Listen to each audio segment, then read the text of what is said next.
ವೀಕ್ಷಕರೇ, ಇಲ್ಲಿ ಬಿಜೆಪಿ ಯಾರಪ್ಪನ ಆಸ್ತಿ ಅಲ್ಲ ಅಂತ ಆಕ್ರೋಶಭರಿತವಾಗಿ ಮಾತನಾಡುತ್ತಿರೋ ವ್ಯಕ್ತಿಯ ಹೆಸರು ಸಂದೀಪ್ ರೆಡ್ಡಿ. ಎಲ್ಲವೂ ಅಂದುಕೊಂಡಂತೆ ಆಗಿದ್ದರೆ ಇವರೇ ಇಂದು ಚಿಕ್ಕಬಳ್ಳಾಪುರ ಜಿಲ್ಲಾ ಬಿಜೆಪಿ ಅಧ್ಯಕ್ಷರಾಗಬೇಕಿತ್ತು. ಆದರೆ ಕಾಲ ಮತ್ತು ನಾಯಕರ ಮಸರತ್ತುಗಳಿಂದ ಇವರು ಇಂದು ಕೇವಲ ಮುಖಂಡರಾಗಿಯೇ ಉಳಿಯುವಂತಾಗಿದೆ. ಆದರೂ ಸಾಮಾಜಿಕ ಕಾರ್ಯಗಳಲ್ಲಿ ತೊಡಗಿರುವ ಸಂದೀಪ್ ರೆಡ್ಡಿ ಮೊನ್ನೆ ಕಡು ಬಡವರಿಗೆ ಹೊದಿಕೆ ವಿತರಣೆ ಕಾರ್ಯಕ್ರಮ ಹಮ್ಮಿಕೊಂಡಿದ್ದರು.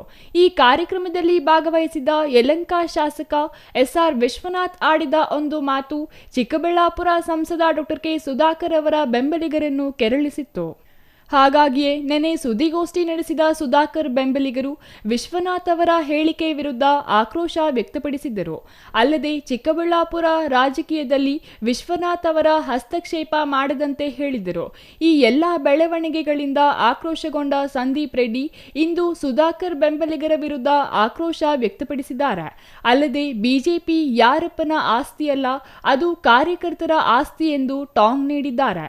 ಜೊತೆಗೆ ವಿಶ್ವನಾಥ್ ಅವರು ಸಂದೀಪ್ ರೆಡ್ಡಿ ಅವರಿಗೆ ಟಿಕೆಟ್ ನೀಡಬೇಕು ಅಂತ ಎಲ್ಲಿಯೂ ಹೇಳಿಲ್ಲ, ಬದಲಿಗೆ ಯುವಕರನ್ನು ಬೆಳೆಸುವಂತೆ ಹೇಳಿದ್ದಾರೆ ಎಂದು ತಿರುಗೇಟು ನೀಡಿದ್ದಾರೆ. ನಿನ್ನೆ ನಾನು ಪತ್ರಿಕಾಗೋಷ್ಠಿ ಗಮನಿಸಿದೆ. ಪತ್ರಿಕಾಗೋಷ್ಠಿಯಲ್ಲಿ ಒಂದಷ್ಟು ಜನ ನಮ್ಮದೇ ಪಕ್ಷದ ಏನು ನಾಯಕರು ಅಂತ ಅನ್ಸ್ಕೊಂಡಿದ್ದಾರೆ, ಅವರು ಒಂದಷ್ಟು ಪತ್ರಿಕಾಗೋಷ್ಠಿ ಮಾಡಿದ್ದಾರೆ. ಆಕ್ಚುಲಿ ಆ ಥರ ಪತ್ರಿಕಾಗೋಷ್ಠಿ ಏನು ಅವಶ್ಯಕತೆ ಇರಲಿಲ್ಲ. ಇದೆಲ್ಲ ಆಂತರಿಕ ವಿಷಯ. ಅವತ್ತು ವಿಶ್ವನಾಥ್ ಅಣ್ಣ ಬಂದು ಮತ್ತೆ ಕ್ಲಾರಿಟಿ ಕೊಡಕ್ಕೆ ಇಷ್ಟಪಡ್ತೀನಿ. ಏನು ಸುಧಾಕರ್ ಅವರು ತುಂಬ ಮುತ್ಸದ್ದಿ ರಾಜಕಾರಣಿ ಇದ್ದಾರೆ, ತುಂಬ ಅನುಭವಿ ಆಗಿದ್ದಾರೆ, ಇಲ್ಲಿ ಮಂತ್ರಿಗಳಾಗಿದ್ದಂಥವ್ರು. ಅವರಿಗೆ ವಿಶ್ವನಾಯಕ ವಿಶ್ವಗುರು ನಮ್ಮ ನರೇಂದ್ರ ಮೋದಿ ಅವರ ಜೊತೆ ಕೂತ್ಕೊಂಡು ಕೆಲಸ ಮಾಡುವಂತಹ ಅವಕಾಶ ಸಿಕ್ಕಿದೆ. ಮುಂದಿನ ದಿನಗಳಲ್ಲಿ ಅವರು ಮಂತ್ರಿ ಸಹ ಆಗಲಿ. ಅದೇ ರೀತಿ ಅವರ ಮಾರ್ಗದರ್ಶನದಲ್ಲಿ ಇಲ್ಲಿ ಸಂದೀಪ್ ಅಂತ ಯುವಕರು, ಸಂದೀಪೇ ಅಲ್ಲ, ಮತ್ತೆ ಹೇಳ್ತಾ ಇದ್ದೀನಿ, ಸಂದೀಪ್ ಮಾತ್ರ ಅಂತ ಅವ್ರು ಹೇಳಿಲ್ಲ, ಸಂದೀಪ್ ಅಂತ ಯುವಕರು ವಿಧಾನಸಭೆಗೆ ಬರಬೇಕು. ಅದಕ್ಕೆ ಸುಧಾಕರ್ ಅವರು, ನರೇಂದ್ರ ಮೋದಿ ಅವರು, ವಿಜೇಂದ್ರ ಅಣ್ಣನವರು, ವಿಶ್ವಣ್ಣವರು ಎಲ್ಲರ ಮಾರ್ಗದರ್ಶನ ಇರಬೇಕು ಅನ್ನೋ ಮಾತನ್ನು ಅವ್ರು ಹೇಳಿದ್ರು. ಅದನ್ನ ಕೆಲವರು ತಪ್ಪಾಗಿ ತಿಳ್ಕೊಂಡು ಸಿಕ್ಕಾಪಟ್ಟೆ ಆತಂಕಕ್ಕೆ ಒಳಗಾಗಿ ತುಂಬ ಗಾಬರಿ ಆಗಿದ್ದಾರೆ ಕೆಲವರೆಲ್ಲ. ಯಾವುದೇ ಕಾರಣಕ್ಕೂ ಯಾರೋ ಒಬ್ಬ ನಾಯಕರು ಕೊಡೋಂತಹ ಹೇಳಿಕೆಗಳಿಗೆ ಟಿಕೆಟ್ಗಳು ಅದನ್ನು ಕನ್ಫರ್ಮ್ ಮಾಡೋದಿಲ್ಲ. ನೀವೆಲ್ಲ ನಮಗಿಂತ ಹೆಚ್ಚಾಗಿ ರಾಜಕೀಯ ನೋಡ್ಕೊಂಡು ಬಂದಿದ್ದೀರಾ. ಈಗ ಗಜೇಂದ್ರ ಅವರೇ ಅಲ್ಲಿ ಕೂತ್ಕೊಂಡು ಅಧ್ಯಕ್ಷರಾಗಿ, ನಗರಸಭಾ ಅಧ್ಯಕ್ಷರಾಗಿ ಆಗಬೇಕಾದ್ರೆ ಏನೆಲ್ಲ ಸರ್ಕಸ್ ಮಾಡಿದ್ರು ಅಂತ ಅವ್ರಿಗೆ ಗೊತ್ತಿದೆ. ಆ ರೀತಿ ಬೇರೆ ಬೇರೆ ಪ್ರೋಸೆಸ್ ಇರುತ್ತೆ. ಅದೆಲ್ಲ ಆದಮೇಲೆ ಯಾರಿಗೋ ಒಬ್ರಿಗೆ ಟಿಕೆಟ್ ಸಿಗುತ್ತೆ. ಟಿಕೆಟ್ ಸಿಕ್ಕಿದ ಮೇಲೆ ನಿಷ್ಠೆಯಾಗಿ ಅವರಿಗೆ ಕೆಲಸ ಮಾಡೋ ಅಂಥ ಕೆಲಸ ನಾವೆಲ್ಲರೂ ಮಾಡಬೇಕಾಗ್ತದೆ.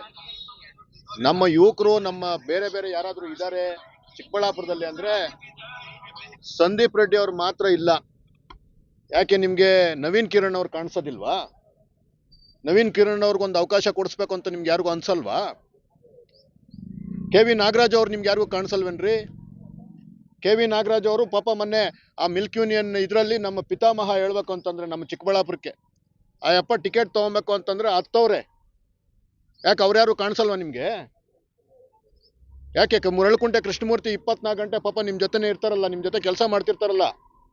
ನಾನು ಅವತ್ತು ಜಿಲ್ಲಾಧ್ಯಕ್ಷ ಆದಾಗ ಪಾಪ ಯಾರೋ ಹೇಳಿದ್ರು ಅಂತೇಳಿ ಬಂದು ರಾಜ್ಯದ ಅಧ್ಯಕ್ಷರಿಗೆ ಬಿಜೆಪಿಗೆ ಧಿಕ್ಕಾರ ಕೂಗಿದ್ರಲ್ಲ ಮುರಳಕುಂಟೆ ಕೃಷ್ಣಮೂರ್ತಿ. ನಿಮಗೋಸ್ಕರ ಅವ್ರ ಭವಿಷ್ಯನ ಹಾಳು ಮಾಡ್ಕೊಂಡಿದಾರಲ್ರಿ ಬಿಜೆಪಿನಲ್ಲಿ. ಅವ್ರಿಗೆ ತೋರಿಸ್ರಿ, ಪಾಪ ಅವ್ರಿಗೆ ಕೊಡಿಸ್ರಿ ಟಿಕೆಟು. ನಿಮಗೆ ಯಾರಿಗೆ ಬೇಕೋ ಅದನ್ನೇ ಏನು ವ್ಯಕ್ತಿಗತ ಮಾಡ್ಕೊಂಡಿದ್ದೀರ ನೀವು? ಯಾರಪ್ಪನ ಸೊತ್ತಲ್ಲಪ್ಪ ಬಿಜೆಪಿ, ಕಾರ್ಯಕರ್ತರ ಸೊತ್ತು. ಯಾವನೋ ಹೇಳ್ತಾ ಇದ್ದ, ಯಾರೋ ಬಂದಿದ್ದಾದ್ಮೇಲೆ ಬಿಜೆಪಿ ಅಂತ. ಸುಧಾಕರ್ ಬಂದಿದ್ದಾದ್ಮೇಲೆ ಬಿಜೆಪಿಗೆ ಶಕ್ತಿ ಬಂದಿರೋದು ಖಂಡಿತ ನಿಜ, ಎಲ್ಲರೂ ಒಪ್ತೀವಿ. ಸುಧಾಕರ್ ಒಂದು ಶಕ್ತಿ. ಸುಧಾಕರ್ ನಿಜವಾಗ್ಲೂ ಒಬ್ಬರು ಲೀಡ್ರು, ಒಬ್ಬ ವಿಷನರಿ ಲೀಡ್ರು. ಅವ್ರ ಜೊತೆ ನಾವು ಹೆಗಲು ಕೊಟ್ಟು ಭುಜಕ್ಕೆ ಭುಜ ಕೊಟ್ಟು ಕೆಲಸ ಮಾಡಿದ್ದೀವಿ. ಯಾರೋ ಏನೋ ಹೇಳ್ಬಿಟ್ರೆ ಅಲ್ಲ. ಮೊನ್ನೆ MP ಎಲೆಕ್ಷನಲ್ಲಿ ಎಷ್ಟು ನಾವು ಕೆಲಸ ಮಾಡಿದ್ದೀವಿ. ಇವತ್ತು ಹೇಳ್ತೀರಾ ನೀವು MLA ಎಲೆಕ್ಷನಲ್ಲಿ ನೀವು ವಿರುದ್ಧ ಮಾಡಿದ್ದೀರಾ ಅಂತ. ಈ ಪ್ರೋಗ್ರಾಮ್ ಆದಮೇಲೆ ನನ್ನ ಮನೆ ದೇವರು ಸೀತಬೈರೇಶ್ವರನ ಪ್ರತಿಷ್ಠಾಪನೆ ಇದೆ ನಮ್ಮ ಪೆರೇಸಂದ್ರ ಭಾಗದಲ್ಲಿ, ಜೀಗಾನಹಳ್ಳಿ ಅನ್ನೋ ಒಂದು ಊರಲ್ಲಿ. ಅಲ್ಲಿಗೆ ಹೋಗ್ತಾ ಇದ್ದೀನಿ. ಆ ದೇವಸ್ಥಾನಕ್ಕೆ ನನ್ನ ಮನೆ ದೇವರ ಮೇಲೆ ಆಣೆ ಮಾಡಿ ಹೇಳ್ತಾ ಇದ್ದೀನಿ, ನನ್ನ ಮತ ಕೂಡ ಪ್ರದೀಪ್ ಈಶ್ವರ್ ವಿರುದ್ಧ ನಿಂತಾಗ ಸುಧಾಕರ್ ಅವರು ಆ ಮನೆ ಮೇಲೆ, ನನ್ನ ಮನೆ ದೇವ್ರ ಮೇಲೆ ಆಣೆ ಮಾಡಿ ಹೇಳ್ತಾ ಇದ್ದೀನಿ, ನಾನು ಸುಧಾಕರ್ಗೆ ನನ್ನ BJPಗೆ ಓಟ್ ಹಾಕಿದ್ದೀನಿ. ಅಂತಹ ಬದ್ಧತೆ ಇರುವಂಥವ್ರು ನಾವೆಲ್ಲ. ಏನಾದರೂ ಹೆಚ್ಚು ಕಡಿಮೆ ಆಗಿದ ತಕ್ಷಣ ನಾನು ಕಾಂಗ್ರೆಸ್ಗೆ ಓಡೋಗ್ತೀನಿ ಅಂತ ಬಂದಿದ್ದಲ್ಲಪ್ಪ. ಎಷ್ಟು ಸಲ ನಿನಗೆ ನಾನು ಸಮಾಧಾನ ಮಾಡಿದ್ದೀನಿ. ನಿಮ್ಮ ಪರವಾಗಿ ಘೋಷಣೆಗಳನ್ನು ಕೂಗಿ ಬಿಜೆಪಿ ವಿರುದ್ಧ ಧಿಕ್ಕಾರ ಕೂಗಿದ ಮರಳುಕುಂಟೆ ಕೃಷ್ಣಮೂರ್ತಿ ಇದ್ದಾರೆ. ಈ ಹಿಂದೆ ಪಕ್ಷೇತರ ಅಭ್ಯರ್ಥಿಯಾಗಿ ಸ್ಪರ್ಧಿಸಿ ಪರಾಭವಗೊಂಡಿರುವ KV ನವೀನ್ ಕಿರಣ್ ಅವರಿದ್ದಾರೆ. ಸಹಕಾರಿ ಕ್ಷೇತ್ರದ ಪಿತಾಮಹ ಎಂದೇ ಖ್ಯಾತಿಯಾಗಿರುವ ನಾಗರಾಜ್ ಅವರಿದ್ದಾರೆ. ಅವರಲ್ಲಿ ಒಬ್ಬರಿಗೆ ನೀವು ಯಾಕೆ ಬಿಜೆಪಿ ಟಿಕೆಟ್ ಕೊಡಿಸಬಾರದು ಎಂದು ನೇರವಾಗಿ ಸಂಸದ ಡಾಕ್ಟರ್ ಕೆ ಸುಧಾಕರ್ ಅವರಿಗೆ ಪ್ರಶ್ನೆ ಮಾಡಿದ್ದಾರೆ. ನೀವು ಬಂದ ಮೇಲೆ ಬಿಜೆಪಿ ವೃದ್ಧಿಯಾಗಿದೆ ನಿಜ, ಆದರೆ ನಿಮ್ಮಿಂದಲೇ ಪಕ್ಷವಲ್ಲ ಎಂಬುದು ಗಮನದಲ್ಲಿರಲಿ ಎಂದು ಹೇಳಿದ್ದಾರೆ. ಒಟ್ಟಿನಲ್ಲಿ ಚಿಕ್ಕಬಳ್ಳಾಪುರದಲ್ಲಿ ರಾಷ್ಟ್ರೀಯ ಪಕ್ಷಗಳಾದ ಕಾಂಗ್ರೆಸ್ ಮತ್ತು ಬಿಜೆಪಿ ಎರಡರಲ್ಲೂ ಭಿನ್ನಮತ ಎಂಬುದು ಬೀದಿಗೆ ಬಂದಿದ್ದು, ಕಾಂಗ್ರೆಸ್ನಲ್ಲಿ ಶಾಸಕರ ವಿರುದ್ಧ ಅಸಮಾಧಾನ ಇದ್ದರೆ ಬಿಜೆಪಿಯಲ್ಲಿ ಸಂಸದರ ವಿರುದ್ಧ ಅಸಮಾಧಾನ ಭುಗಿಲೆದ್ದಿದೆ. ಈ ಎಲ್ಲ ಅಸಮಾಧಾನಗಳನ್ನು ಸಮಾಧಾನ ಮಾಡಲು ಪಕ್ಷದ ವರಿಷ್ಠರು ಯಾವ ರೀತಿಯ ಕ್ರಮ ವಹಿಸಲಿದ್ದಾರೆ ಎಂಬುದು ಕಾದು ನೋಡಬೇಕಿದೆ. News bureau, CTV news, Chikkaballapur.